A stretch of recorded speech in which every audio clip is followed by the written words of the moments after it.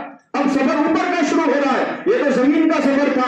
علماء کرام نے لکھا مسجد حرام سے مسجد اقصی تک کا جو سفر ہے اس کو اسرا کہتے ہیں، اور اب مسجد اقصی سے جو اوپر کا سفر، ساتوں آسمانوں کے اوپر کا جو سفر ہے اس کو معراج کہتے ہیں۔ بھئی کیا کہتے ہیں؟ بھئی معراج۔ اب مسجد حرام سے مسجد اقصی تک آ گئے، پروگرام ہو گیا۔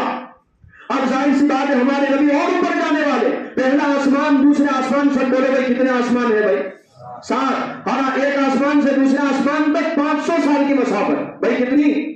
7 آسمانوں کے اوپر پہنچ گئے، ہر آسمان کے اوپر ہر نبی نے، ہر فرشتوں نے ہمارے نبی کا ویلکم کیا۔ اب 7 آسمانوں کے اوپر آ گئے، سدرۃ المنتہا، وہ جبرائیل امین کا کوارٹرز، جو جبرائیل امین کا محل ہے، وہاں تک پہنچ گئے۔ اور یہ سدرۃ المنتہا، وہ سدرۃ المنتہا، پھر اس سے آگے ہمارے نبی بیت معمور تک پہنچ گئے جو فرشتوں کا قبلہ ہے۔